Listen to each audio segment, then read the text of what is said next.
Welcome to TVR academy. This is Keerthana. இந்த வீடியோவில் என்ன பார்க்க போகிறோன்னா, முக்கியமான தலைவர்களோட அரசியல் குருக்கள் யாருன்னு பார்க்க போகிறோம். நேதாஜி சுபாஷ் சந்திர போஸ் அவர்களோட அரசியல் குரு சித்தரஞ்சன் தாஸ்.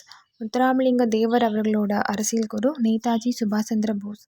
சித்தரஞ்சன் தாஸோட அரசியல் குரு சுரேந்திரநாத் பானர்ஜி. காந்தியடிகளின் அரசியல் குரு கோபாலகிருஷ்ண கோகலே.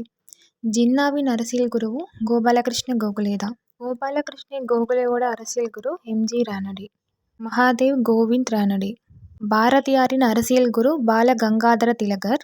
அதுவே பாரதியாரோட ஞான குரு யாருன்னு கேட்டால் நிவேதிதா தேவி. வஉசி அவர்களின் அரசியல் குரு பால கங்காதர திலகர். பால கங்காதர திலகரோட அரசியல் குரு சுவாமி விவேகானந்தர். சுவாமி விவேகானந்தரோட அரசியல் குரு ராமகிருஷ்ண பரமஹம்சர். சிவாஜியின் அரசியல் குரு தாதாஜி கொண்டதேவ். இதுவே சிவாஜியின் ஆன்மீக குரு யாருன்னு கேட்டால் ராம்தாஸ் அவர்கள். காமராஜரின் அரசியல் குரு சத்தியமூர்த்தி அவர்கள். நம்மளோட டிவிஆர் அகாடமியிலேருந்து ஃப்ரீ டெஸ்ட் பேட்ச் கண்டக்ட் பண்ணிகிட்ருக்கோம் for group 2, group 2A and group 4 எக்ஸாம்ஸ்க்கு. டெஸ்ட் பேட்ச்சில் ஜாயின் பண்ணணும்னு விருப்பம் உள்ளவங்க நம்மளோட டெலிகிராம் சேனலில் ஜாயின் பண்ணிக்கோங்க. டெலிகிராம் சேனலுக்கான லிங்க் டிஸ்கிரிப்ஷனில் இருக்குது. தேங்க்யூ.